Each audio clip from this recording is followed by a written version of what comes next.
how does somebody stand out to you on a CV or an application? What makes them leap out from other applications? Yeah, good. Definitely a great question. So what it's important to note in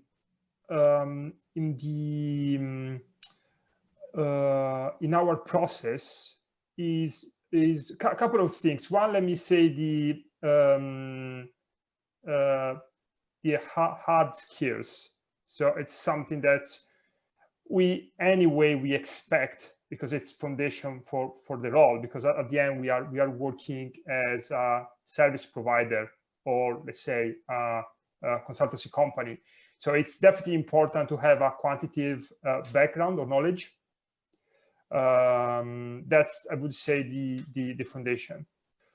What is on top? So we value as really important is attention to not just the interest on what is innovation right now, or trend topics like could be, for example, ethics in AI at this moment, but it's the ability to let me say in this way, it's probably the curiosity.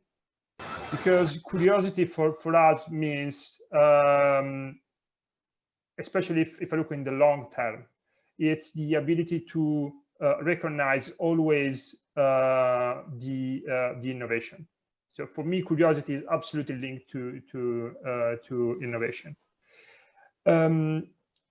It's extremely important that people are keen to transmit, to convey the innovation into our clients. So the attitude to not just collecting information or interesting to understand more about topics, but also to move this into a good path and to reach exactly what the clients could expect from these technologies and from these topics, which is something different. For example, let me do this example. It's a different context, of course. If you are, and this is something that we are not doing, that's the reason why I'm stressing this. If you are building a product, for example, you can excel in developing codes. For us, it's important. A code is not enough. It's part of the work we are doing every day. Speaking with the people is the other important part. So let me give you just a quick example. Last year, I attended, probably it was the last physical event, happened at the beginning of 2020. It was a hackathon in Cambridge, and we collected ideas on a specific topic. It was around environmental sustainability, so the application of artificial intelligence on environmental sustainability.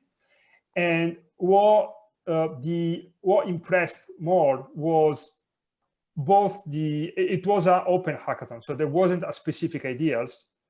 Teams were allowed to propose their ideas, and both the ideas and how they solved the ideas were a way in which we measure the people. So if you have a topic like sustainability or environmental sustainability, which could be a practical idea, well, I would use one term just to try to clarify what's the expectation and also what reply is offering to the people. Is it entrepreneurship?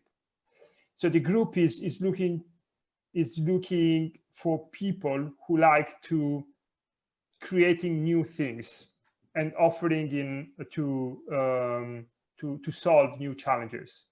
That's probably what we are looking for in the people.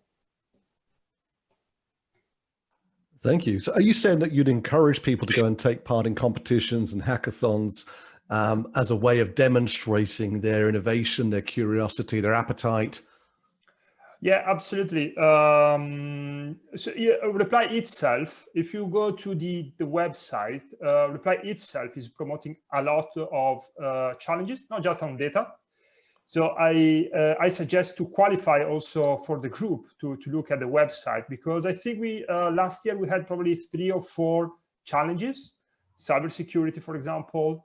I'm not sure about a specific, and all these challenges are provided by Reply. Then there are, of course, hackathon promoted by Reply itself. So yes, that's definitely a way in which you can be part of that community, promote yourself, but also learn how Reply is working. It's not just for Reply, of course. It's a way in which Reply is promoting the way you can use new technologies. There is it's in some way it's a collateral, it's a side, but I'm proud of the group promoting this. There is Code for Kids is an event, is an initiative. Sorry, Reply Group is promoting for Italy, Germany, UK, and it's a way in which Reply is taking care of the way people are working on in technologies since they are kids. So you can definitely see the DNA and the approach of the group. And this is whatever all companies within the network, all practices say within the network think like this. I've just shared that link. Charlotte's just picked it up. That's good. They're amazing. It's a whole page full of challenges that you can get involved with. What a great place to show your skills. We've got Fabio for a few more minutes. Open questions. There's 50 odd of us on this call. What else do we want to know about what he does and how to stand out to leaders like him in a competitive market? I'd love to hear some more questions. They can be voiced, or you can put them in the chat if you prefer. Happy to respond anyway. So if you connect to me on LinkedIn, you want to send me an email. So a question about your work here, or the company's work, from Sally says, what's the biggest data set you've processed? And some thoughts about the results. That's a fun question, a little bit different topic, but do you want to take that one? Biggest in terms of data, we are working on a few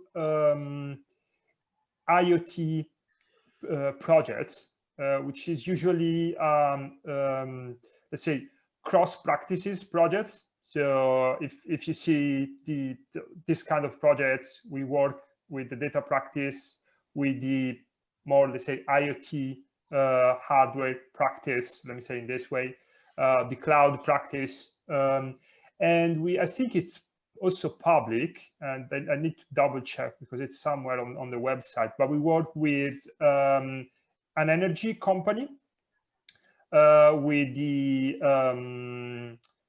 renewable energy. So we worked collecting all the data coming from, we had different projects in this space, to be fair, but I remember one because I worked in the past on this. I don't remember the figure, to be fair, but it was some terabyte of data at that point, and it was like probably 3 years ago, and was like real-time data coming from it was wind data, so it was like from turbines, I think. I don't remember because we created several steps. So we started from wind turbines, and then we went through all the renewable sources, and that I think was one of the biggest data set I can remember. Usually energy, in terms of companies we are working with, the energy industry is probably the one they are generating most of data through the IoT components. That's probably the one I can remember at the moment. Thank you so much. There's one from James. Are there any themes that you see in your clients' needs that would help this group to focus their learning? Sorry, James, I don't know if you wanted to ask that. It's actually Steve. I couldn't reset my son's name from his school over the weekend. Sorry. Sorry, Steve. Sorry, say again, what's the question? I was just interested to see if there's any trends or themes in your clients' requests at the moment, which might help us to focus on the areas that are hot. So are there any particular themes in the work that you're doing? It really depends, because first of all, it depends on the industry. So in the past year, for example, in 2020, we worked a lot on sales forecasting, and it's some traditional stuff, I would say. It's not really a new technology or innovative, but the way we implemented it, the way we went through, for example, the challenge of having completely not standard data to work with was a challenge, for example, last year. Because if you think about forecasting, usually you think about historical time series, which is usually same trend for years. Now, all of a sudden, we had the pandemic and everything changed. So last year, we worked a lot on this. If I look on how they are using new technologies, they are definitely working in improving stream analytics. I would say either both images and also on voice recognition. This is something they are working a lot on. So trends are definitely trends in the commercial space is using computer vision. And when I say computer vision, for us means image analytics. One case we developed, for example, even if it's not streaming, or it could be streaming, but usually it's not used with the streaming. It's space recognition, spatial images recognition from satellite, for example. There are several use cases we are trying to implement, and there are few industries trying to understand if they can leverage these images, because it starts to be easier to analyze this kind of source of information. So that's definitely a trend. And also NLP, especially for chatbot, or let's say to support call center or customer centers. These probably are the two main trends, because it's linked to automation also. It's not just data and analytics. It's something you can retrieve quickly from the market. So for example, AWS, Google, Microsoft, all the big providers are already providing off-the-shelf technologies, which is not enough. You have to implement on top your algorithms, but it's definitely an accelerator. So these probably are two main trends on topics we are working on. If you look at the next 5-10 years, quantum computing, for example, it's an area we are working on. It's absolutely interesting, and we are working on a couple of main industries. One is FSI, because it's promising, but not the most promising one, I would say, because also the energy industry is looking at quantum computing a lot. So this, as technology, we are working on to understand what we can apply on top of the technology. I was mentioning at the beginning, our approach is looking at innovation, try to translate into something really practical. And probably that's in the next 5-10 years. Steve, does that give you what you need? That's great. Thank you very much. I'm looking forward to seeing some better chat bots on the support lines. They can't be much worse. Yes, indeed. Fabio, we've got 6 minutes before we need to move into our next session. Should we try and do some rapid fire? Sure. The first question was, I think, why did you move to the UK? Was there a reason that you wanted to come and establish a business here? So the answer is, I always thought to move to London since I was probably 5 years old. Don't ask me the reason behind it. I don't know. And after an experience I grew up near Venice, and I moved to Milan. And when I basically was in Milan, I had this opportunity to move abroad, and everything started in discussing to move to US. And I had the opportunity to move UK because the group had to grow in UK. And that's a short answer. So yeah, okay, there's a great scene here as well. Dean says, oh, sorry, no, it was from Danielle. I apologize. What are the hard skills you're looking for, particularly? And she adds any certification specifically.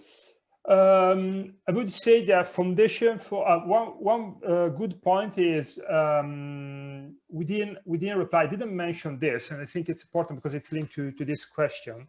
One important foundation and is having data science skills, and we signed a partnership with TDI, the Data Incubator. The Data Incubator is a US company, and we signed an agreement to basically have the course here, the program here in Europe, and we are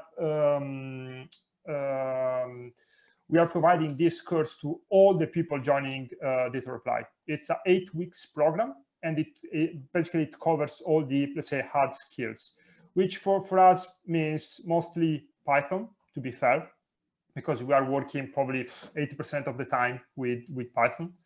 But also we are partnering. We are a partner of AWS. So I would say that any certifications linked to AWS, it's a good certification.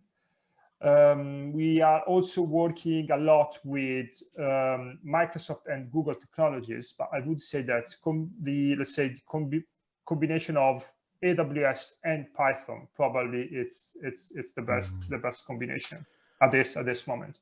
We've got time for one more, so let's take Sadaf's here. He says, I've got my master's in machine learning, 5 years of experience in software engineering, but I'm finding it really hard to land an AI job. What advice do you have for me? What should I be upskilling to make myself more attractive to potential companies? It's a hard question. I would say I think the background in software engineering, computer engineering, and personally my background is in computer science, and I moved into more data science and artificial intelligence. I think it's a good combination, because what will happen in the near future, and we are investing a lot on it, which is, for example, through MLOps. Machine learning ops is something not really used a lot. Few companies are moving into it, but it's exactly the combination of computer science and, let's say machine learning or data science. And this kind of profiles will be fundamental for the next years, because it's not more enough to have and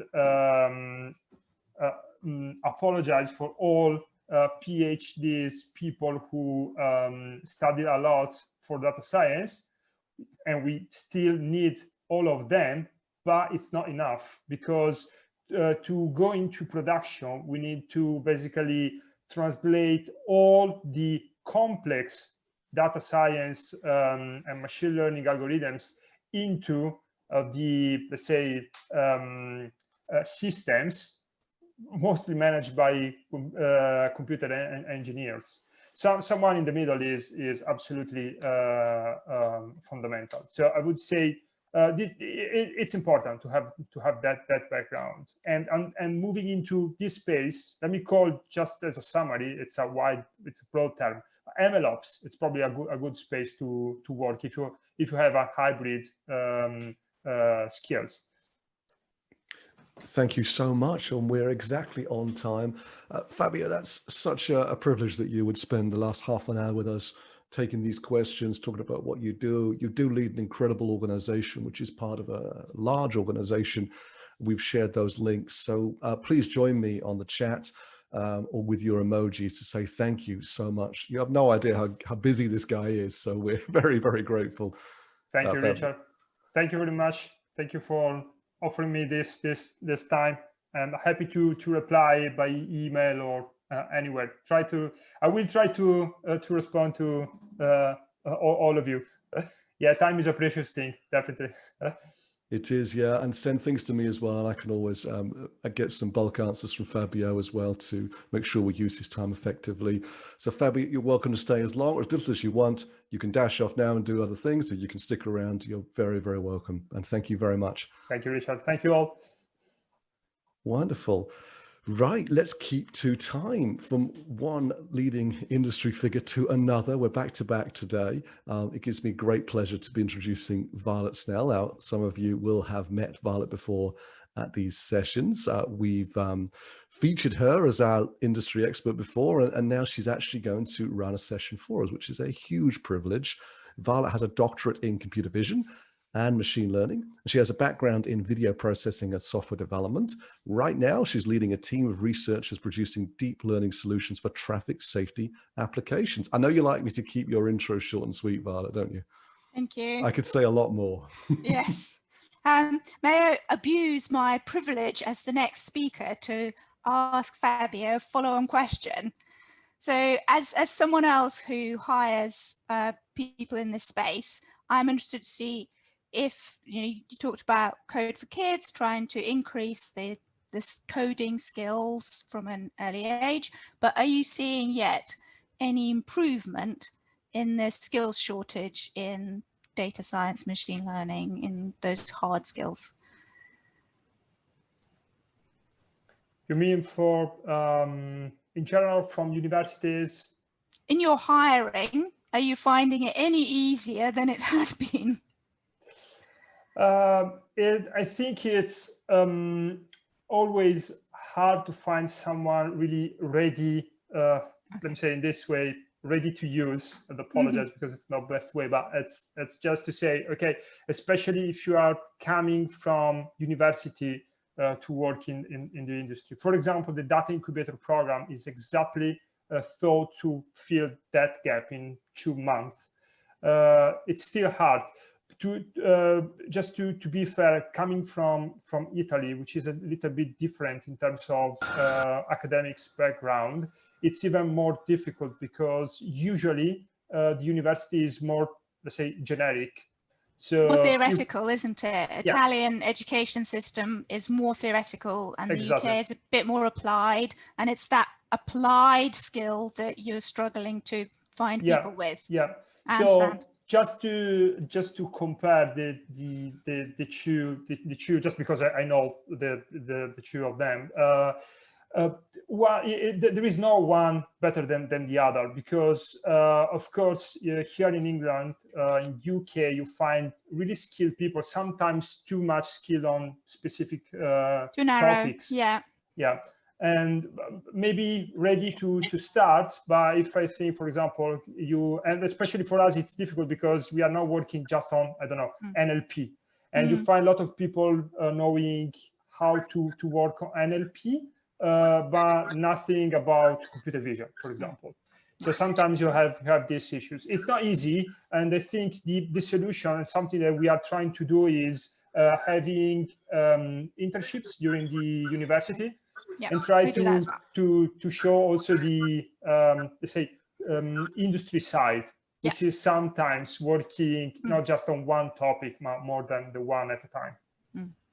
Great, thank you very much. No problem. Right, well, now we Violet, get... can I hop in though? Just a quick question from Sadaf. He says, is there a link to the 8-week course that you mentioned, Fabio? You mentioned, I think internally you said you put people through the hard skills course of 8 weeks. Yes. Is that just a program, or is it an external thing that other people could access? It's both. So we basically have this partnership with the Data Incubator. We have our internal trainers, and we offer to people we hire. So it's part of the internal program, but also we offer to external people. We stopped last year because of the pandemic, and we are trying to understand how can be effective also through digital channels. But if there is some specific questions or interest on this, absolutely open to discuss, because it's also open to external people. Perfect. Thank you. Sorry, Violet. Yeah, That's all right. That's all right. Shall we get going with the hard stuff now? Shall I do some screen sharing? Will it let me? I don't need sound. I don't need video. How about this? Can we see a thing that says, I'm taking no credit for the funky what server. It is entirely Zuri's work. I'm just stepping in to cover. I know who the real genius is, but I will just do the Python bit. So our agenda for the rest of today's workshop is a little bit of Python, which is the bit I'll do, and then hopefully on a white charger, Zuri will ride in and tell us about actual bioinformatics, and I will be very interested to learn about it myself. So the last part of that is part 2. Let's just be clear. So we're stopping at our overview today of AI's role. We'll be a little bit into that, and then we're moving into the project in the next session. Yep. Just to be clear. Okay, so I will start with part 1, which is the Python refresher stroke crash course. I think people who've not done any at all, or people who've done a little bit but need reminding. And there won't be a test, but there will be little practice exercises that hopefully everybody can have a little go at. So first of all, why Python should be quite obvious after listening to Fabio, because it's the most commonly used programming language in all things machine learning, data science, and AI. And the reason this is so is primarily because, I mean, it's relatively easy and quick language to learn, but also it comes with lots of libraries, and libraries means essentially code that someone else has written already, that you know works, you know what it does, and it does some of the things that you want to do, not everything, but you can get a much quicker start on doing the big program that you want to do if some parts of it have already been solved, done, implemented by someone else in a library, and you can just pick that up and plug it in and use that reusability. And Python comes particularly with a number of useful libraries for doing machine learning and data handling. So that's why we're looking at Python specifically. So we'll start with real basics of things that are called primitive types, and Zuri's called them common objects here.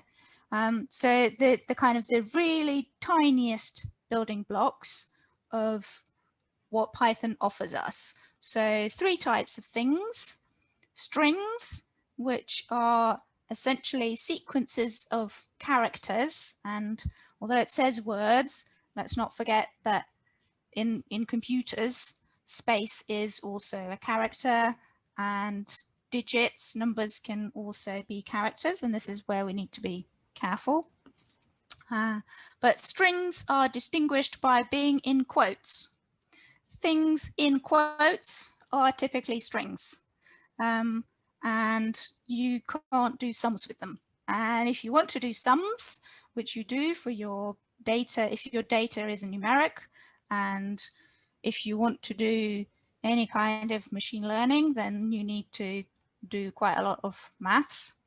You have 2 quite different versions of numbers. You can have numbers that are integers, which are whole numbers, so 1, 2, 3, or possibly -7. Or you can have what are called floating point numbers, which are numbers with fractional bits. So 1.3 or 0.5 or as many decimals after the point as you want. Those are typical examples of floating point numbers. Obviously, if you're doing complicated maths, then you might want to be doing floats rather than integers. It's really as simple and straightforward as that. Now, do we have any burning questions so far? Is any of that not clear to somebody? I understand that slide. I do have a question about libraries. Okay. How is a library created? Are they all public, or will some people have private libraries? Some coding that they've done that they don't want to share out. So they can be private as well. That doesn't stop them being a library. Majority of Python libraries in common usage are public ones, because obviously only, if they're private, then not a lot of people get to use them. But you are free to make up your own ones, and large companies will have their own internal libraries that they don't let. But these days it's much more common to open source your libraries, which means let other people use them, but also let other people make them better, fix them, and extend them. So thank you. Either is the answer.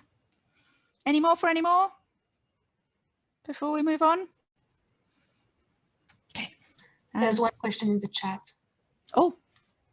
Libraries are written in C.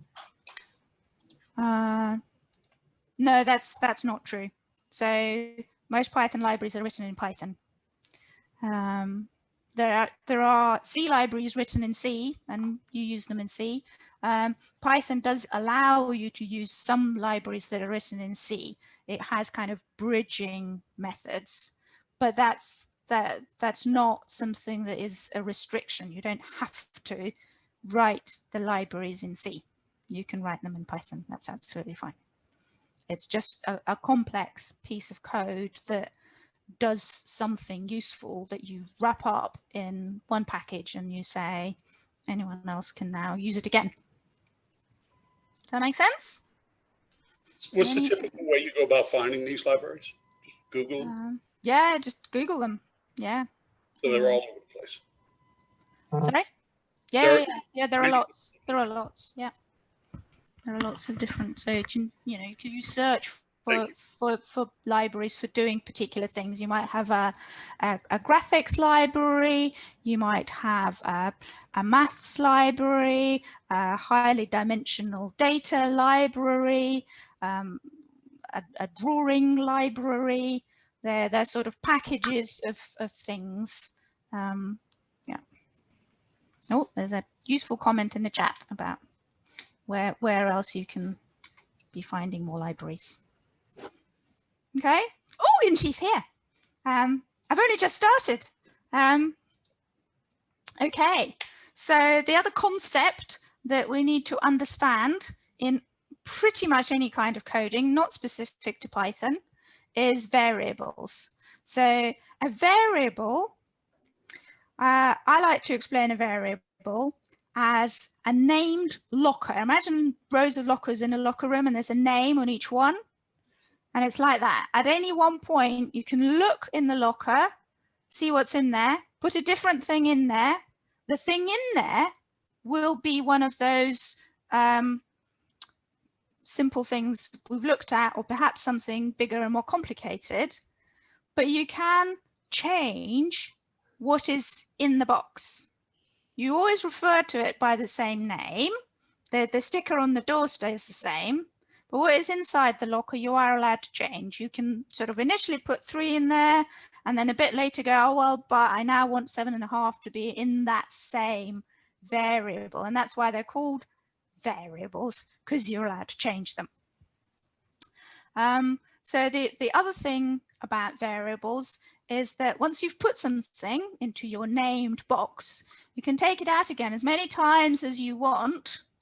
And if that's really useful if working out what to put in there was a long and difficult process. If you had to do long, complicated sums working out what the answer was, you can then store the answer away and use it again without working it out a second time. So that's kind of the primary reason for having variables.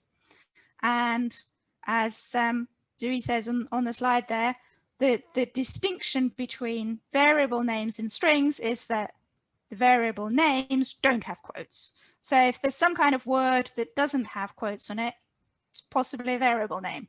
If it does have quotes on it, it's just that string with the characters that you might want to print or something, but it's not a box with a hidden value inside. So here's an example of why a variable might be useful. Under option 1, you're asking that, I don't know if it'll let me highlight. No, it won't let me highlight. No. You're asking for input from the user. So Python will print a question saying, what's your name? Wait for the user to type something on the keyboard and then print out. So if you type in Violet, it'll go, hi, Violet. So that's a nice little program. But if you, under option 2, stored the result of whatever the user typed in as the input into a variable called name, then you could print it and say, hi, Violet. And a little bit later in your code, use it again to say, Violet likes ice cream. So that's an example of using the value that you've put inside your box, the variable box. The value is whatever the user types. I will type Violet. And you'll get to practice that in a minute. But you can use it again and again, multiple times. So the rules are very simple about how you handle variables. So you put the variable name, then the equals sign, and then the number that you want to put in the box. And that is the instruction to the computer to put that value into that box. And then later, when you put in the variable name, it'll give you back whatever you squirreled away in there. Does that make sense so far? Bridget? Yeah, Bridget nodding. Good, good, good. There's a few rules and restrictions about what are good variable names to use. When it says they have to be one word, that means you can't have a space in the middle of it, because spaces mean other things in the code. You can't have a variable name that's just numbers. So you can't have a variable called 999, because then it won't know the difference between the number 999 and the variable that you decided to call 999. But you can have some numbers in there within the name, that's fine. It is a very good idea to be descriptive in the naming of the variable. So whatever kind of value that you're trying to store, that's how you should name the variable. And the last point there is that not just variable names, but all names and things in Python are case sensitive. So things starting with a capital letter are different from things that start with a lowercase letter, for example. So I'm sure everyone spotted the deliberate mistake in the previous example that I've deliberately left in. This one. What mistake? I see it now. Yes, Bridget sees it now. Fantastic. So where the variable is first declared, it has a capital N on the name. And then when you're asking to print it out, it's got a lowercase n in name. And what would actually happen if you try to run that code, it'll go, I don't have a variable called lowercase name. I don't have a box like that. I can't print it for you. So the correct code would be to have a consistent upper and lowercase letters every time you use the same variable name. So cut and paste is very much your friend because then that avoids, you know, don't retype it because that avoids the chance that you'll type some bit of it wrong, including upper and lowercase. So is there some sort of best practice, because you want the variable to be descriptive? Mm-hmm. And so is there ever a time where in this case it's quite good to use an initial capital, and in this case it's good to use a lowercase? There are various conventions. So there's kind of extremes. At one extreme, if you want to call your variable I or N or K or X, that's probably a bad idea because that's not descriptive enough. And then if you want to use 5 words in a long sentence as your variable name, then that starts to get a little bit unwieldy. And then there are conventions about how you capitalize it.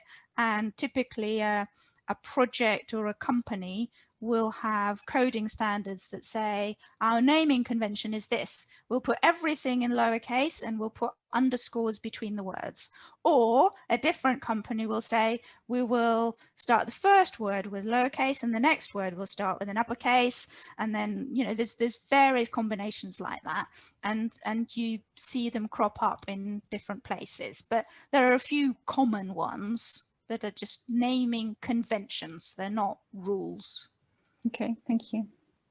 Okay, I think we've got one more kind of basic thing to understand, and then we can start practicing.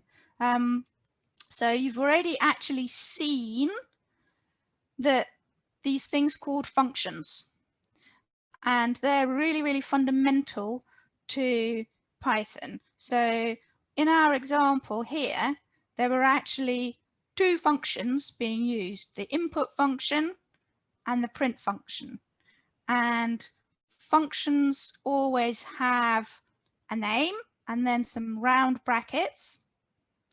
And inside the round brackets are what are called the parameters or the arguments of the function. So the function does something that's the same every time, except where it depends on these parameter or argument values. So the input function always does the same thing. It prints a prompt and waits for the user to type some input and then gives you back whatever it is that the user typed. But what prompt you might want to use will be different each time, and the result you get will be different each time. But the basic function of what it's doing is the same. It's taking user input, but it is parameterized.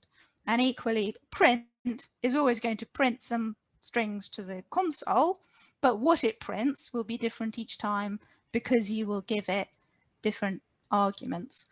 And the thing about functions is, again, this reusing of previous efforts. So the point of a function is that you describe once how it works, and then you can use it, call it, as many times as you need to in your code. You can define your own functions, and we'll just have a tiny mini example of how to do that, just to get the idea. But the vast majority of functions that you will come across in the examples will be predefined ones. They're either built into the Python language itself, or they're part of the standard libraries or part of the extra libraries that you might want to use. But I will just go through one. So there's a set of kind of really simple built-in functions: the printing, the input, converting values from being strings to being integers, or from being integers to being strings and floats, etc. So if the user has typed in 13, that's a string. You want to turn that into a number you can do maths with. You call the int function or the float function, depending on which one you want. So we'll get a little bit of practice with those in a second. And for an example of how you create your own function, and this will come in handy later, so you need to pay careful attention. So you put in the def to say I'm defining a function. I'm going to tell how it works on the inside. You give it a name, that's the add A and B. You give it in brackets what are the arguments or the parameters that it needs, in this case 2 things, A and B. And then this is very important, you indent the instructions for how does the function actually work. So you can see it's shifted over to the right, and everything that's shifted over to the right, and this is a Python particular specific thing, will count as the insides of the function of how the function should be working. So in this case, we want to add A and B and say that's the result the function should return, give back to whoever was calling it, is adding A and B. And there's no kind of closing brackets or no ending of it to other than that you've stopped indenting it over to the right. So the next line, because it's not indented, is not part of the function. And that's something that takes people a little while to get their head around when they start learning Python, is this importance of indentation. So we can then, on the next line, we can call this function we've just created. We can, for example, give it arguments of 2 and 3. Can anybody guess what the output of that will be? 9. Go on, Nella, unmute yourself. 23. They are numbers. Yay! Okay, we've got a whole bunch of 5s. Yes. So the answer will be 5. So because there are no quotes, they're numbers rather than strings. So you're not sticking together the letter 2 and the letter 3. So that's what will happen. Okay.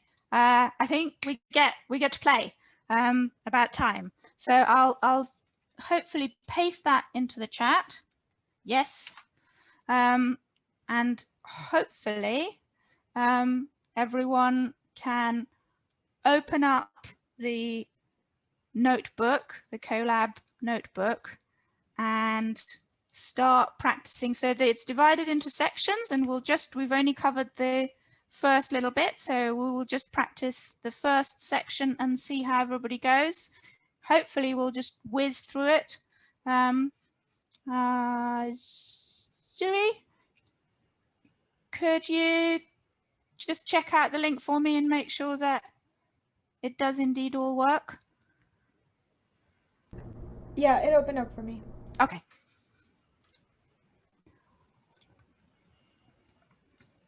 Do you want to share your screen so everyone knows what to expect? And I'll close mine for a bit.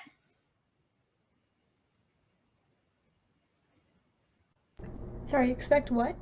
Do you want to show your screen so that people know what they should be seeing in the notebook? Sure. Okay.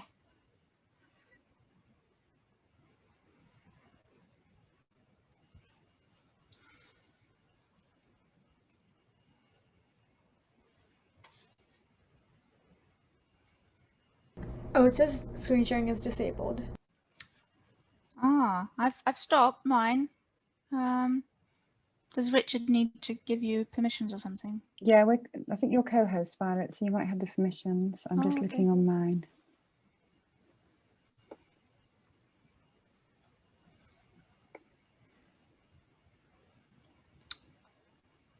Oh, Richard says he's done it. Yes, please make a copy. So otherwise you won't be able to save the results. Obviously, everyone needs to have their own version of what they're trying out. Yay.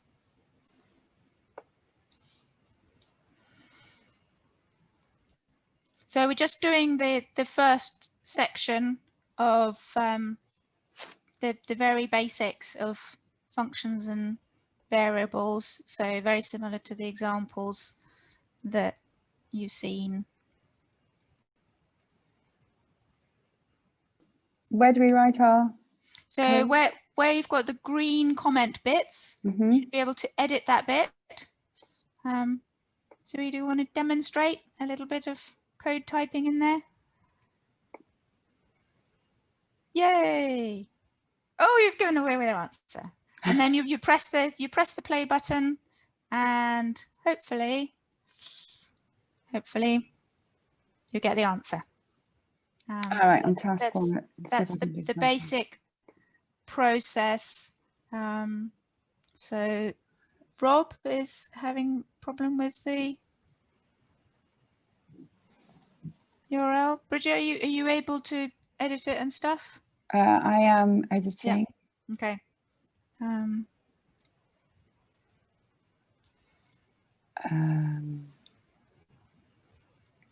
I think I may have done something wrong.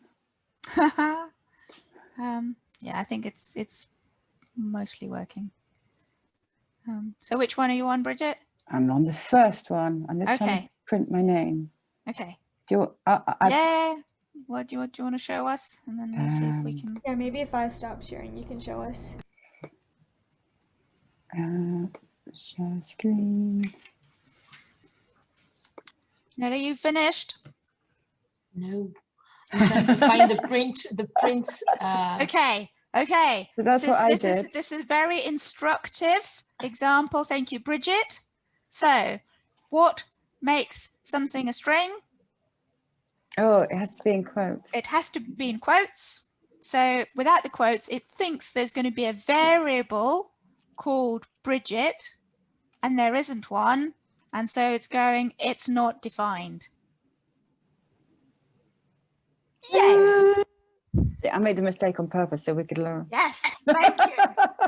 Very useful. If anyone believes that. Yeah. Okay, thank you. Great. Is everyone else breezing through? So how far do you want us to go down? Just the first four? Just the first, yes, just the first section until the next big heading. Right. So it's in.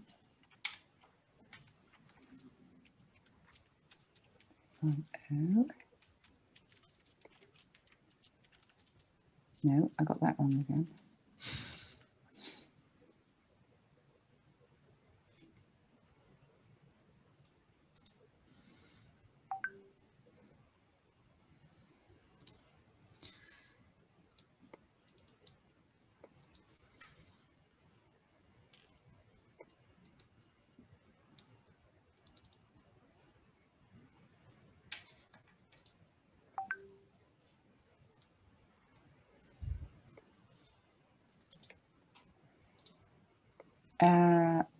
I didn't make a copy. And so it's not letting you run it, or not letting you? I didn't make a copy the first time. Just I don't know what that means. I don't know what I'm doing. I think it'll just not let you save your changes. Okay. Hello? Can you hear me? Yes. Hello, sorry, it's the camera's bright. Yeah, on Collab, you press Control S, it'll make a copy of it. If you want to make a copy, all you need to do is click on it and then press Control S, and it'll make a copy and save it into your OneDrive, into your Google Drive, sorry. Yeah, well, there is on the menu, you can save a copy in Drive, and then it'll be in your Google Drive. You'll have your own copy of it that you can fiddle with to your heart's content. So. Despite seeing Zooey do it, am I the only one who hasn't successfully converted the integer? I have no idea what to do. I'm looking at this again. Okay, so I need to convert this number into another thing.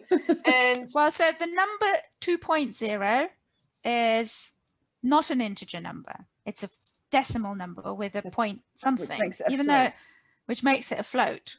Yeah. But it's obviously a float that's very close to an integer. Okay, can I share my screen again and see if? Yep. Right, so this is what I did. I thought. Ah, okay. So thank you for demonstrating the other rookie mistake that was also mentioned about everything being case sensitive. Oh, yes. And the function that turns things into integers has a lowercase int. Ta-da! When I tell people I'm a rookie. Fantastic. There you Right go. then. Super dupes. Right, let's see if I can make the rookie mistake on this one. Well, you haven't done minus 2.0 yet. Oh. What do you think will happen if you do minus 2.0? I'll make another rookie mistake. No, I don't think so. Oh, oh no. So you hit the play, return. yeah, hit the play button. Yeah. Ta-da! Yeah. Okay. Easy. Success. I can't remember what that one is. STR. There's a hint. Yeah, it yeah, tells me and there. there's a hint. Okay. Yeah. Oh, go away. Integer 3 into a string. Yeah. So you just put in the integer 3. No, that help. Is that right? Yeah. And just run that. Yeah. You got the 3, but with the quotes on. Right. Okay, fine. I don't know why, but in my head, I was thinking it had to change it into THREE. Oh, I see. No, that's much too hard. That would be a much harder exercise. Okay, good. Yeah. Okay. This one I may have made too hard. Let's see how we get on. Has anyone else completed task 4 yet? If anyone would like to share their screen, please let me know. It might be, yeah, Sam is almost done. Good. It might be useful if I put up that example of creating a function again. Do you think? I've stopped sharing so that yeah. I've got something for. Oh, Andrew, would you like to share your screen?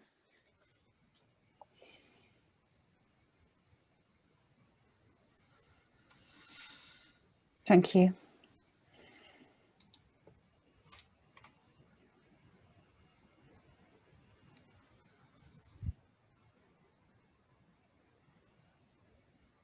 No, it's not happening. Is there a sign for square, or is it just like written square? Because we just like there's lots of different ways. So you can just do. So you can just do x times x, or there's other ways, but it doesn't matter. The purpose is to create a function, not exactly how clever you make it on the. Yeah, I think Andrew's starting to have trouble with. Yeah, Richard, are you there? Can you help Andrew share a screen? Yeah, screen sharing is switched on currently.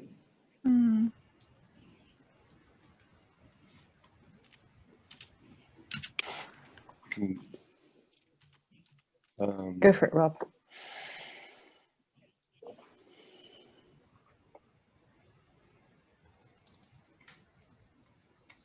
It's an invalid syntax for me. Oh, good. There is always something to learn from an error message.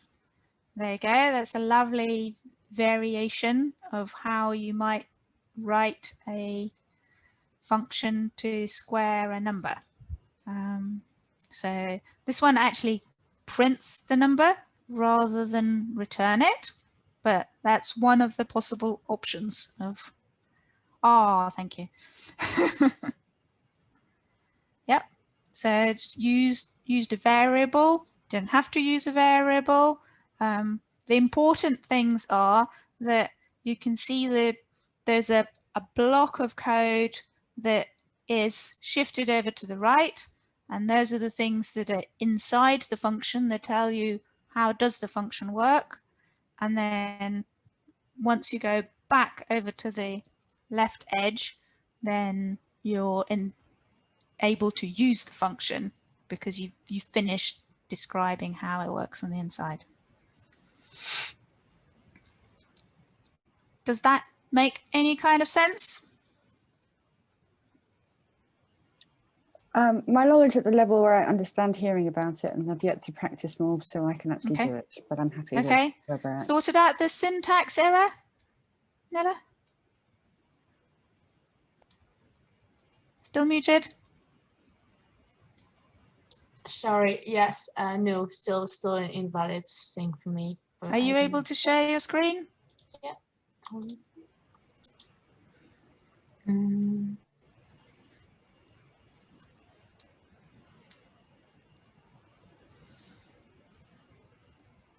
Aha, no indenting. So the line that says return A times A, that's it. And then when you call it, you need to put the 5 in brackets rather than with an underscore. Okay. And one last piece of detail. Yeah. So at the end of the line that says def square, you need a colon. That's just the format for a function definition. And then you're done. So your invalid syntax, colon, not a semicolon. That's it. That's what I was complaining about with the syntax. Syntax brilliant. is always about the commas and the colons and the quotes and all that gubbins. Yeah. So you were basically on the right track. It was just getting, you know, all the I's dotted and the T's crossed in. It's just they're very, very particular programming languages. They want things just so, and a tiny bit off to the side is just not good So enough. I actually have a question, because initially I wrote that because on your example, I had that. So initially I had this bit as well here. You can do, nothing to stop you, but that's just naming that Zooey chose, not anything required. Oh, okay. The required bits are the round brackets and inside them the arguments, and you do need the colon when you're defining a function, but not when you're calling it. Okay. Yeah. Thank you. So those are all lovely. Now, time-wise, we need to crack on a little bit because otherwise we won't get to the fun bits. So I will try. That is fun, Violet. It's good. Fun. Good. I'm glad. I wasn't sure how many people would find this interesting and how many people would find it old hat and boring. Okay, so we've done our little practice. We've understood variables, hopefully, the differences between numbers and strings that are in quotes. We've remembered to indent things, and now we can do some more fun math. So the question earlier about whether there's a thing for squaring will be answered. So these are just very standard arithmetic operations for numbers. Multiplication, subtraction, addition. 2 stars in a row is what raises something to a power. So you could have done it as A star star 2. I think somebody, was it Rob, had that in his version, to raise something to the power of 2 rather than just multiply it by itself. But in this case, equally good. And then some slightly funny variations on division. So you've got your straightforward division that if you divide 5 by 2, you get 2.5, as long as they're all floats. Then there is the integer division, where you divide 5 by 2 and you only get 2, you don't get the half. So that's if you want a result that is a whole number and you don't care what the fractional part is. And then as a sort of pair to go with it, the remainder operator, sometimes also called a modulo operator, is a percent. So 5 modulo 2 is how much? What is the remainder of dividing 5 by 2? Yay! You get lots of ones. Yeah. So it's the leftover bit. So and I think we just try and be super quick to practice some of these, but I think actually, Richard, I'm thinking of skipping the practice bit of this because it can't be that hard. So we can get to the fun bit a bit quicker. Okay, sounds good. Because those are quite simple bits. And the link that you gave us, are those practice bits under they're that? They're just further down. They're in the same notebook, just a little bit further down. Yep. Yeah, and we've got that WhatsApp group, haven't we, Richard, where we can play around and return our successes or our novices. If there are questions. Yeah. Perfect. Yeah. So might need a little bit more time to practice with the strings. So you can add strings using a plus, and somebody earlier suggested that if you added 2 and 3, you'd get 23, and that is the case if both 2 and 3 were strings. And it just looks a little bit funny. You can also use a comma, which is a little bit more natural, to do the same thing, to stick multiple strings together into one big string. And that's officially called concatenation. That's a proper word. You can use the built-in len function to find how many characters there are in a string, and that is sometimes useful. And you can use the equally built-in str function to turn almost anything into a string so that you can include it as part of a bigger output. So you can say, I don't know, this result is so many % better than the previous result, and you include the string. Shall we practice the strings or not?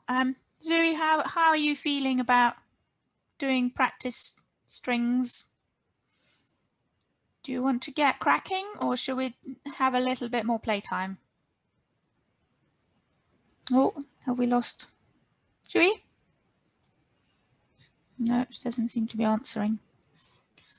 Just on strings, Violet, any differences between using comma and plus when you're concatenating strings, or are they completely equivalent?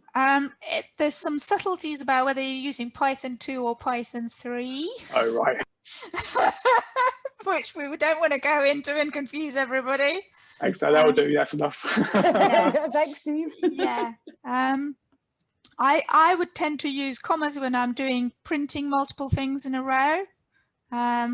And there's differences in how they get padded, but either is fine. Okay. Why don't we tell you what? We'll get through the last couple of slides, and then we can have a little play and see how much time we have left for that, for all of them together. So again, very, very simple. You can compare things, who is bigger, which number is bigger or smaller. Very kind of standard bits of simple math. The only one that is slightly unexpected perhaps is the not equals, which has an exclamation mark in it. That's kind of, because if you're doing school maths, you'd sort of cross through the equals sign, and because that doesn't exist on a computer keyboard, they traditionally use exclamation mark equals to mean it does not equal. So you might come across that in some of the examples.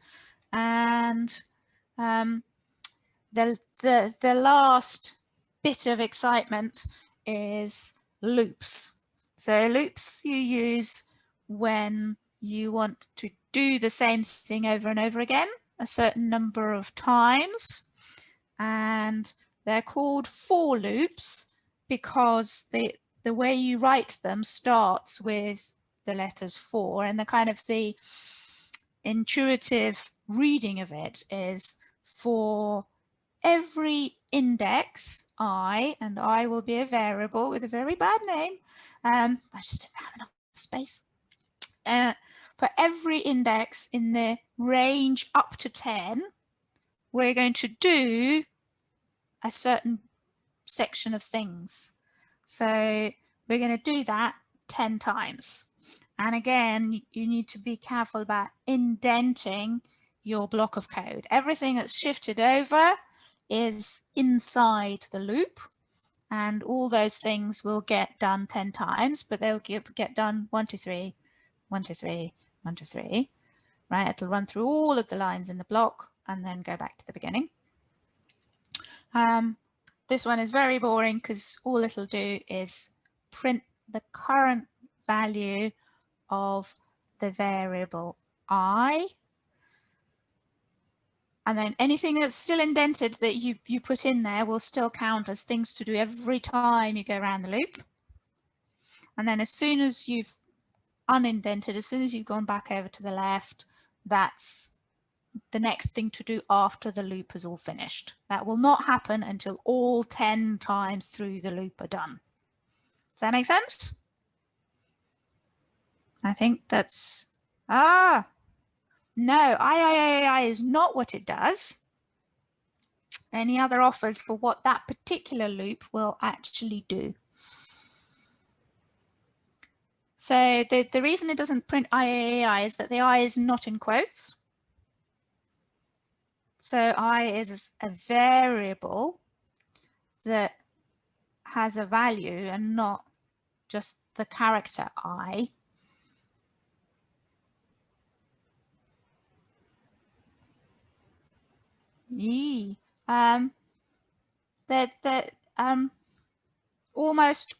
They're getting very, very close. So yes, it'll print 0 and then 1 and then 2. So every time it goes around the loop, I will have a different value in the range up to, but not including 10.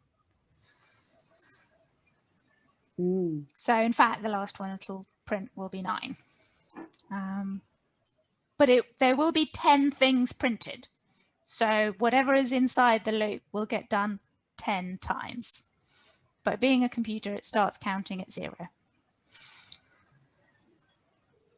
So there's some exercise for the student that you will come across in the example, so it's probably worth a little bit of exploring afterwards.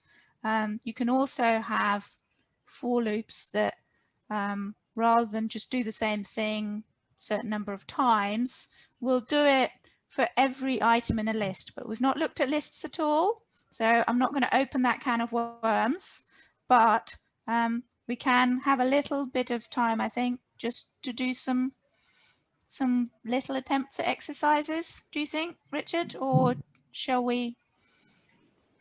So let's just check the time. We're on 19:22. Yeah. We've got 40 minutes left. We obviously promised that we'd cover some bioinformatics in this session ahead of the practical work next time. So I want to deliver on what we set out, we said we'd do. I don't know if Zoe's offline though currently. From the run through, I think we can probably take 5 minutes or so doing another little bit of practice play, especially if Zoe comes back during that time. Okay. Still have enough time for her to go through her bioinformatics slides. Sure. I mean, Zoe's here on the attendee list, but not currently on microphone. So suggest we do that time as you say. Yeah. Okay. So I think if anyone has questions or troubles in their attempts to do some of the later exercises, then let's have them.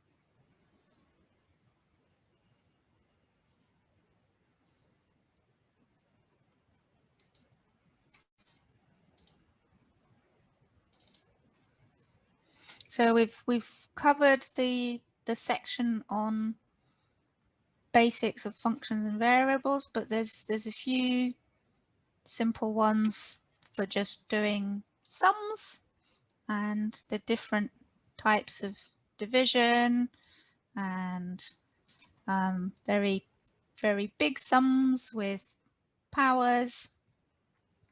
There's a few little exercises about ice cream and one more complicated one, but with a ready-made answer for doing loops.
Can you write in the answer to the first string, Violet? The first string. You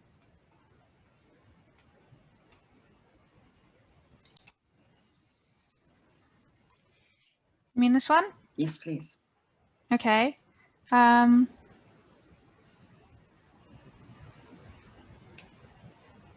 So you've got a. I'm going to be boring, and rather than retype it, I'm going to cut and paste. So you've got one string in quotes. You put the plus and the other string. Let's see. And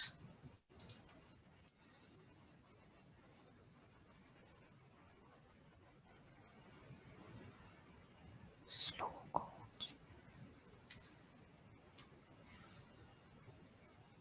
Is that different to what you got?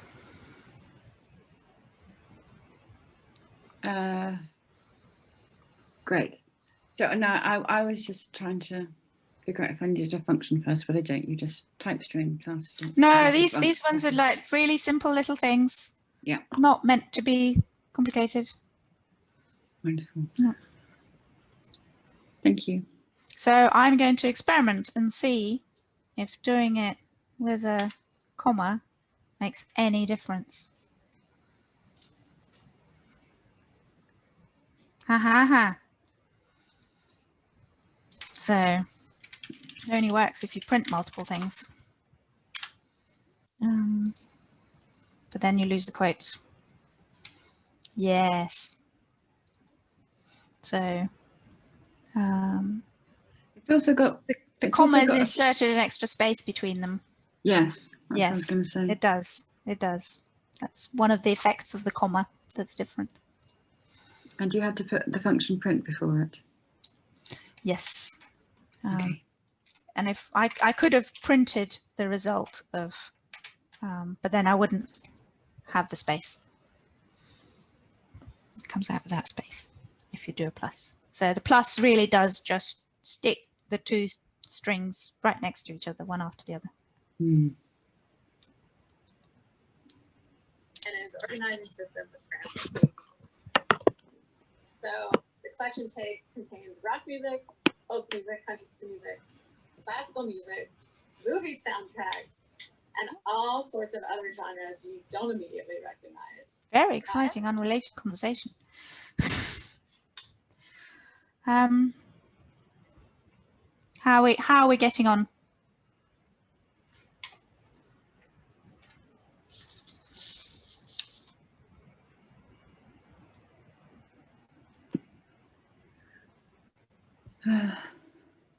Do we have Zooey available?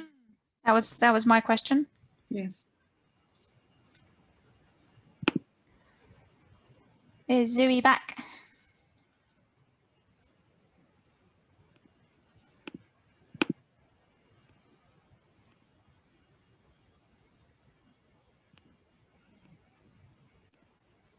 Where she's gone.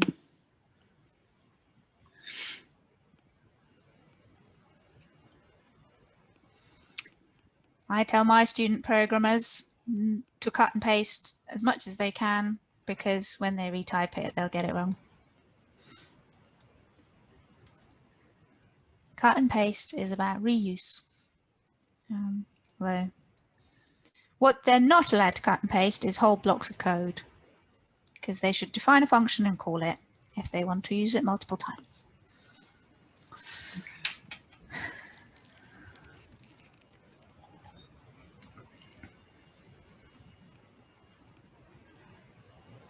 Thank you, Violet. How are we doing?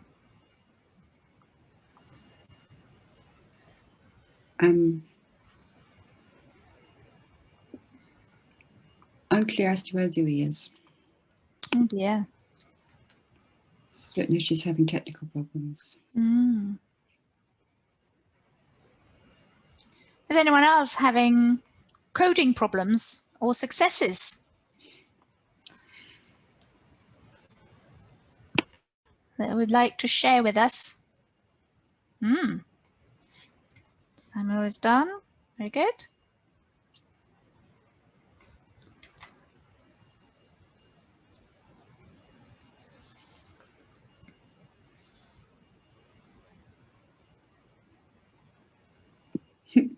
Elaine, how are you getting on?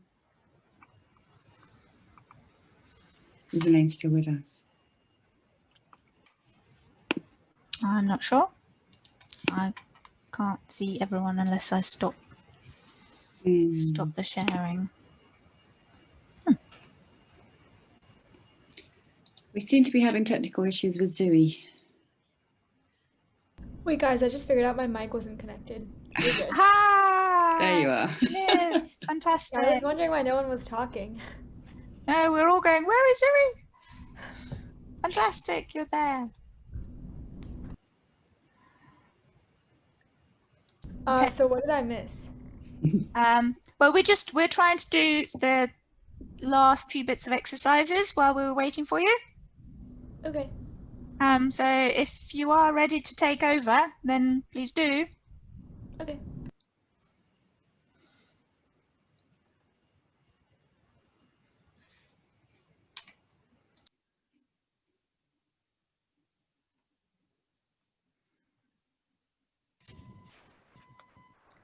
And go straight into the bioinformatics.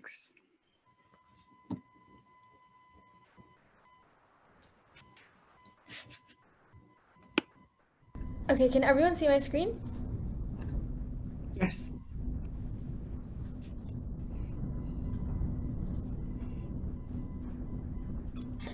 Okay, so now we're going to talk about how we can apply Python to biology and talk about the field of bioinformatics, which is a really up and coming field, especially because like Python and AI is becoming so intertwined with like all of the other fields as well. So for all of you who are not sure what exactly bioinformatics is, in a nutshell, it's basically the field that analyzes anything that has to do with biological data. So this can include genomics, proteomics, systems biology, stroke diagnosis, text mining, and basically anything else you can think of that generates biological data. And if you're not sure what some of these words mean, don't worry, because we'll be going over them in the coming slides.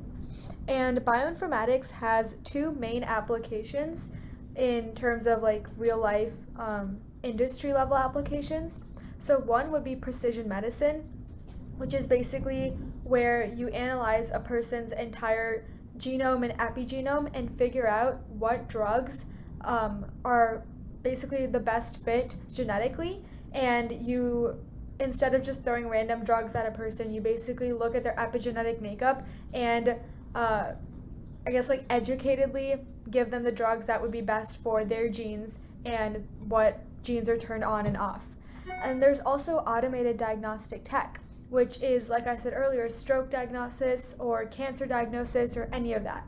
And this is really important in regions where there aren't very many doctors. So where there's a doctor shortage, if we can develop AI systems that are strong enough or intelligent enough to accurately diagnose like breast cancer or stroke or anything, then that could really save a lot of people's lives. So as you can see, it's a very up and coming and really, it's a really important field. So one of the areas in which bioinformatics analyzes biological data is in genomics. And genomics is basically anything that has to do with the structure, the function, the evolution, or anything that has to do with the genome. And the genome is the complete set of our DNA. So each of our cells, we have billions and billions of cells, and each of our cells has DNA. And all the DNA is the same in each of our cells, and this DNA is called our genome. And these genomes contain genes that code for proteins, and these proteins are basically what allow daily life processes to happen. So one of the main applications of bioinformatics is to develop machine learning algorithms that can automatically determine the location of the genes that encode proteins in the DNA. So one caveat of the genome is that we have billions and billions of genes, and not all of these genes code for proteins, otherwise we would have way too many proteins. So between the genes that do code for proteins, we need to find which ones do so that we can kind of predict the function of these proteins, or like if we're trying to genetically engineer something, we can narrow down the candidates for a gene that could encode for a particular protein that we're trying to produce more of or that we're trying to turn off. So this application of developing algorithms that can predict which genes will create proteins and which ones won't is called gene prediction. So gene prediction is done using, manually it's done using DNA sequencing. So the human genome has over 3 billion base pairs, as I said earlier, but not all of these base pairs code for proteins. So some of these base pairs are called exons, which are protein encoding regions, and some of these base pairs are called introns, which are not protein encoding regions. So we want to, in bioinformatics, or just if you're doing it manually, you want to locate regions in the DNA that encode proteins. And you can do this through an intrinsic or an extrinsic search. So an extrinsic search is what has been used for many years, and that is what we were using before we developed these bioinformatics algorithms. So that's basically where you have a known protein encoding sequence. And because you have this known protein encoding sequence, and like as you all know, DNA is only made up of 4 nucleotides, and these repeat in different combinations. So chances are that if you already know one sequence that encodes a protein, the other sequences are going to look similar, or they're going to have similar compositions of nucleotides. So therefore, if you know one, then you can basically comb through the entire genome and try to find similar ones. However, as you can all tell, the genome is very large, and so finding these known protein encoding sequences is really expensive because you have to comb through the entire genome, and then finding ones that compare to these is also really expensive because you have to manually go through everything. So what an intrinsic search does is it basically automates the entire process of finding these gene encoding sequences.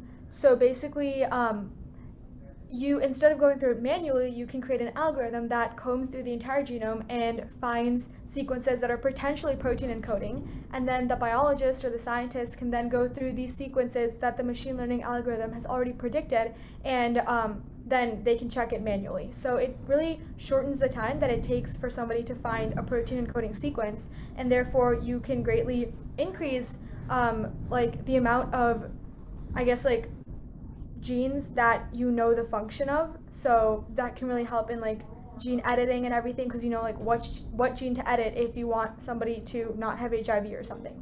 So some machine learning and deep learning techniques that are used for this are random forest, k-nearest neighbor, support vector machines, or multi-layer perceptrons, which is basically another name for a neural network.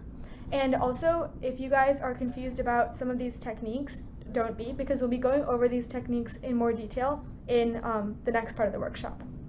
So just starting off, do you guys have any questions about like what exactly bioinformatics is or any of that?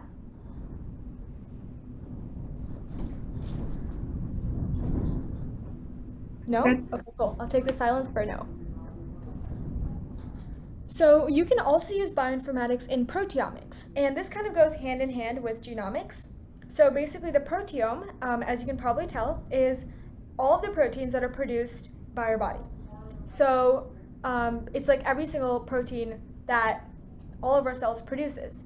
And this is important because proteins are basically what make our body run, because proteins can help speed up biological processes. So literally, like, the Krebs cycle would not happen if we didn't have ATP synthase. Like, we wouldn't be breathing right now. We wouldn't be able to have energy if we didn't have the protein called ATP synthase. Or like the protein that makes our eyes clear is called, what is it called? I need it. Crystalline. Crystalline is a protein that makes our eyes clear, and without it, we wouldn't be able to see.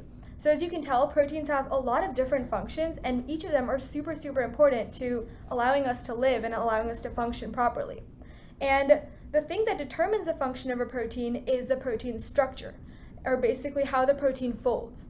So the secondary structure, proteins have 4 structures, and the secondary structure determines the tertiary and quaternary structures. So basically, if you can predict the secondary structure of a protein, which is also the sequence of amino acids that are in a protein. So basically, when you hear secondary structure, just think sequence of amino acids. If you can successfully predict that, then you can also determine the function, or at least what group the protein fits into, and that can do wonders for like deciding what proteins have what functions. And kind of connecting this back to genomics, if you know what protein has what function, and you know what gene codes for that protein, then you can edit the gene to have the protein either have a certain function or produce a lot of protein or produce less protein.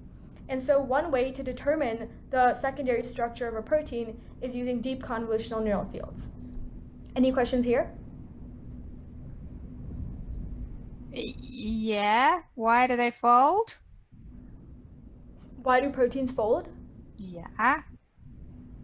Okay, well, so basically, as you can tell, proteins are made up of a bunch of amino acids, and when you link them together, they're just linked in a line.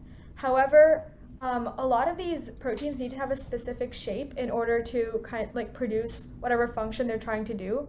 So, like, going with the example of ATP synthase needs to have a specific shape so that the oxygen atoms can go through and like get separated, or however that works. It's been a while since I took biology, but without that shape, the oxygen atoms wouldn't fit in the ATP synthase enzyme. Enzyme is no, I understand why you know what their shape is, but why do they fold in a particular way, I guess? I can try explaining it. I did my bachelor's in biology. Once again, I don't have my camera on. I don't think so that's needed, but here, so people can see me. So basically, proteins have 4 structures. Like, there is a straight line that forms, and then when amino acids bind, there is a straight line. And so if think about it as a lock and key model. You cannot open a key with a straight, you cannot open a lock with a straight key, but you need different shapes in the key to open the lock. So that's kind of think about that. And so you need the proteins to form different structures, and that happens based on their electric charges to make sure your protein or your enzyme, whatever the protein is forming, is functional. And that's basically how it works. Like, so if you have like a protein like this, so another protein like this can bind right on top, and not if we have a straight protein, it is going to bind like this. So I hope that makes sense. Yeah, I think so. Yeah, but we're not talking about predicting, if you like, the kind of the sequence of changes that results in a fold. We're just interested in the end shape. Is that right? Yes, Yeah. but there are different methods so when you think about, I think she's going to talk about proteomics, but depending on what you need to trigger, like if you're trying to trigger the drug that interacts with the protein, you'll try to catch the protein at the end shape. But if you are trying to disturb a different metabolic process, you'd like to try it like at the beginning, if that makes sense. So, sorry, did I confuse you more? Possibly. I was asking about time rather than different ends of the protein sequence, if you like. I think it takes like a few seconds from the start But of the protein. I'm asking whether the purpose of the process here is to kind of reconstruct the intermediate steps, but I don't think it is. Oh, I think it's just the predicting bit is about what will the final shape bit be. So in the context of bioinformatics, I think the only prediction is not even like it's depending on like what you want to do. So it can be predicting the secondary structure, which would just be the sequence. But recently there was this, I'm sure you guys heard of it in the news, DeepMind AI created an algorithm that can predict the quaternary structure. So also how two tertiary structures will interact with each other. And so basically it's like, depending on what you want to do is the structure that you're trying to predict. And what DeepMind AI did, and we can also like have a discussion about this, is by successfully predicting the quaternary structures of a lot of proteins with a really high accuracy rate, they basically encroached on what used to be the job of, or what still is the job of a lot of structural biologists. So a lot of you have been like, probably have wondered, like, will AI take my job? And in certain ways, oh, excuse me, I'm getting a call. But yeah, so you guys can like discuss about how, like, will you think like AI will take over the job of structural biologists, or like if they won't? And I have to take this call, sorry.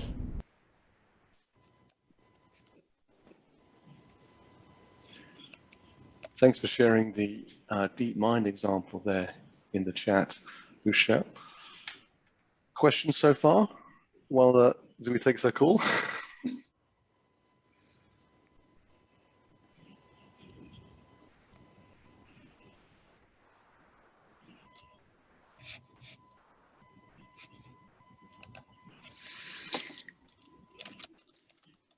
Sorry about that, you guys. It was for a college app thing, so yeah, I'm applying to college this year. Okay, so did you guys talk about, like, do you think that DeepMind AI's algorithm can take over the job of structural biologists, or like, and where do you think like the line is drawn between where AI can take the job and where AI will never be able to replace the human? Because later on we're going to talk about stroke diagnosis, and this is usually the domain of radiologists, but recently there has been an algorithm that was created, and it was actually FDA approved, to predict strokes, but instead of replacing the job of radiologists, what it did was it was used to supplement radiologists to basically allow them to work faster. So as you can see, there's like this divide where DeepMind AI is kind of, well, people are thinking that it's going to replace structural biologists, but that FDA approved stroke prediction algorithm just augments radiologists' abilities. So where do you guys think the line is drawn? And let's have that discussion here. I think in all medical application, it does tend to be supplemental. The function of the AI tends to be supplemental. So I did my doctoral research actually in medical image analysis, in cancer grading and other things, and no pathologist would ever agree to entirely take a machine's word for it. But what is becoming increasingly acceptable is support and speed up for overloaded pathologists and other medical professionals in their work. So, and will there sorry, might there become a time when some of that work just doesn't need human intervention, do you think? I think with something as critical and high impact potentially as medicine and diagnostic decisions, I don't think it will. Now, there are examples where the machine, the computation, produces more accurate results than your average doctor in that particular specialism. But nonetheless, that I don't think that it will be accepted, just like the argument that so many drivers crash their car, and that a self-driving car can potentially be safer than the average driver. That doesn't wash. Somehow people are allowed to make mistakes and machines are not, but if we can use the machines to support the humans into making fewer mistakes, then we've got the best of both worlds. Wonderful. That's a really good point. My take. Yeah, and that's what I think as well. But then we also have to like take into account that while like self-driving cars haven't been legalized yet, people are like making huge progress in that area. And like a lot of people are saying like within the next 10 years they will be legalized, and like driving would be a thing of the past. Even though like you can still sit in the driver's seat and maybe still take control of the car, but like you wouldn't need to drive. And we're already seeing this like with people who own Teslas, like the autonomous driving feature on the highways and everything. Like you have seen people sitting in the back seats and everything. So if we have come to trust machines to drive us, and they're still holding our lives in their metaphorical hands in our cars, then we're saying now that we would never trust machines to make medical decisions. But do you think that view could change in maybe the next 10-15 years?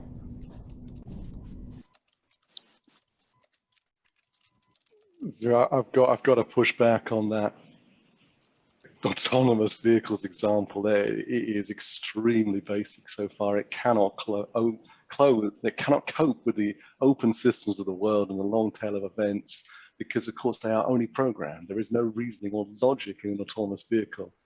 It's purely I think that's not the reasoning. The reasoning is not the lack of logic. For me, we trust machines. We take machines much more broadly and don't expect them to be intelligent, but we do put our lives at risk and rely on machines. So, the car's brakes can fail and that can result in a fatal accident. So we have, in that case, much more straightforward connections between machine failure and the resulting impact. And so we develop systems for testing the machines and only allowing them to be used within certain safety limits. And the same systems of testing would need to be developed in the areas of autonomous driving, and they're not there yet.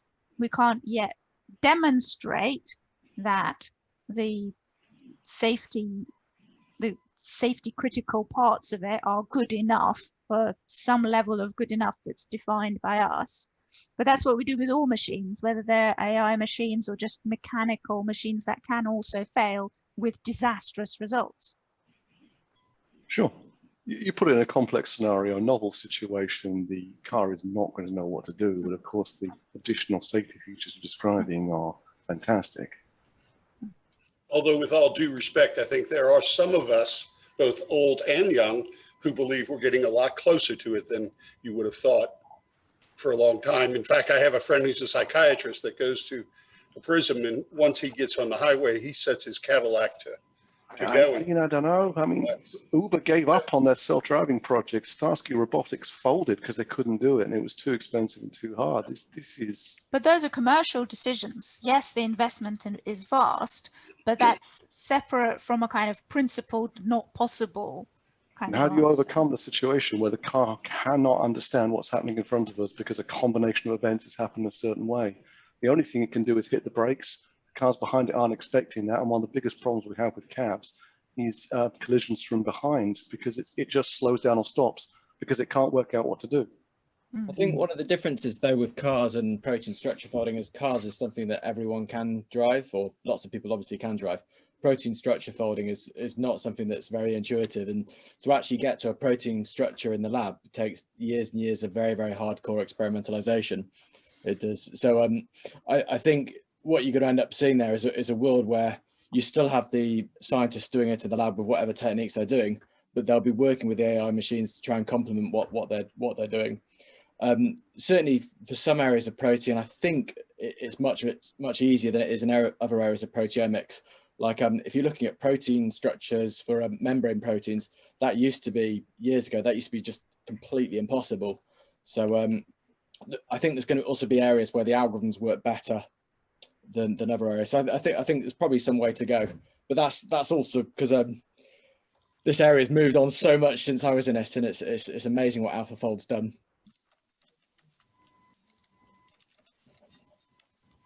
Cool, yeah, so that was a really good discussion, and hopefully you guys can keep thinking about it as we go through the rest of the presentation. So as I said earlier, AlphaFold recently developed, or not AlphaFold, DeepMind AI recently developed AlphaFold, which was a really accurate protein function prediction algorithm, but you can also use bioinformatics for protein classification, which is where you sort proteins into their respective groups. And classifying these proteins into their groups within human cells is really necessary to further understand their function, because similar proteins are classified into specific groups. So how this is done is images are generated using high throughput microscopy, and then the images are generated so fast that it's impossible for a human to classify the proteins in real time. So what bioinformatics is doing is that we're using methods such as deep convolutional neural fields or something to classify these images in real time. So it's really fast, and you're basically just dividing them into groups. So you can then predict their function, because as I said, proteins that are in the same group have similar functions and structures. You can also use bioinformatics for gene expression analysis, and this kind of goes hand in hand with early diagnostic technology. As I said earlier, bioinformatics has two really main applications, and one of them is early diagnostic. So one way in which you can analyze gene expression levels are using DNA microarrays. And this is basically kind of like a test where you measure how much DNA is converted into instructions for making a protein. So for example, if a gene is being expressed at a very high level, that means that it's being converted into proteins, or it's being used to make proteins at a very high rate. So it's being expressed very highly. However, if the gene expression level is low, then that means that gene is not being used to make a lot of protein. So you can use gene expression to identify tumors at a molecular level. For example, this is a really basic example, but as you guys know, oncogenes are the genes that are responsible for creating tumors, and proto-oncogenes are the genes that are responsible for suppressing tumors. So if you do a DNA microarray on a person and you find that their proto-oncogene levels are low gene expression, and their oncogene is being expressed at a very high level, then you can reasonably predict that there's a tumor forming. And while this is pretty straightforward in first world countries or countries with a lot of infrastructure, this can be really hard to find tumors or to find cancer at a really early stage in countries where there aren't very many doctors, or where there isn't access to DNA microarrays, or even people who can read microarrays.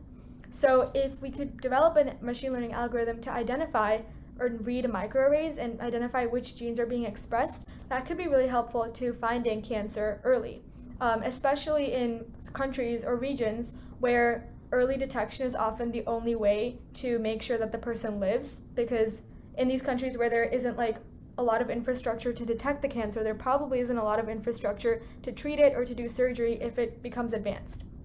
So some algorithms that can be used to read these DNA microarrays are naive Bayes, random forest, or any deep learning algorithm. And then bioinformatics is also used in stroke diagnosis, which also goes with that application of early diagnostic technology. So this is pretty straightforward. You can just analyze neuroimaging data, so MRIs, CT scans, digital subtraction angiography images, X-rays, and you can use it to predict stroke. And you can do this using convolutional neural networks, support vector machines, regular neural networks, recurrent neural networks, basically any neural network. So yeah, this is a really big field of research. And this is text mining, is also, it's kind of tangential. It's not really related directly to bioinformatics, but it's still really important. So you basically use natural language processing techniques to read and extract information from research papers. And why this is important is, especially now, with the amount of research being produced at such a high level. So I think I read somewhere that Nature, I think, got like a couple thousand COVID-19 related submissions last year. And like, it was just really hard for them to go through all those submissions and figure out which ones were repeats, which ones were really important for people to read, and so on. So, and that's just like one disease. So the fact that research is being produced at such a high level, and that so much research is being produced, it's really hard for people in fields to stay at the top of their fields and to constantly be educated on what's new and what's upcoming in their field when there's so much research and literature being produced. So what text mining can do is it can read all the thousands of research papers that are produced in a certain field, and it can extract relevant information and then basically summarize that into one research paper. So you're not reading repeats, and you're also not missing anything, and you can stay up to date without wasting a lot of time. So it's still really important, but it's not necessarily bioinformatics. So now that we kind of have an overview of what bioinformatics is and some situations in which it can be used, we're going to be applying it to our own mini research projects. Can I ask a question before we launch into part 3? Apart from, I want that NLP thing to read all the research papers and summarize them into one for me, please. The stroke prediction thing, was that actually, so the title said, I think, stroke diagnosis, but is it actually predicting stroke before it's happened in the sense of sort of time, or is it just identifying that from the neuroimaging that this is indeed a patient who's had stroke rather than something else or not had stroke? Yeah, so it's, you can't, like, if you think about like how the sequence of events usually goes, it's usually experiences stroke symptoms and then they go and get imaged. But usually what happens a lot of times is that the stroke is misdiagnosed, or the region of the stroke is misdiagnosed. So in that way, it's like predicting what region the stroke is in or whether there's a stroke or not. Okay, so it's identifying that there is a stroke and where it is. Yeah. Yeah, after it's already happened. Just doing a quick time check. So we've hit time. We've hit 8 p.m. UK, 2 minutes past. So is this a natural point to talk about what we're going to learn next session and take us out? Yeah, this is actually perfect. So we have basically gone over an overview of Python and also an overview of bioinformatics. And in the next session, we're going to be doing a deep dive into 3 different bioinformatics projects in which we'll actually be applying some algorithms to solving problems that have to do with biological data. And if you guys want more, okay. Sorry, do you guys want more information about what the projects are, or should we just leave that for next time? Well, you were so succinct, I haven't even got the URL already, so that was impressive. So there we go. There's February.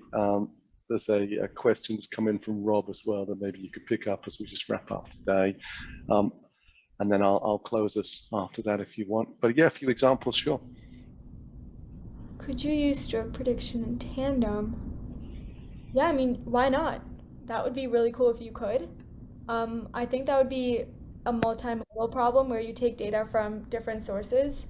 And I haven't heard of anyone doing it in stroke, but I do know they're doing it for Alzheimer's disease prediction, where they're taking clinical data such as like their TICI scores, it's called, and well, no, I think TICI scores are for stroke. They're taking clinical data that has to do with like anything that has to do with Alzheimer's, and then they're combining it with neuroimaging data to try to see if they can like predict more definitively whether a person has Alzheimer's or not, because right now it's not very objective, it's very subjective to detect whether a person has Alzheimer's.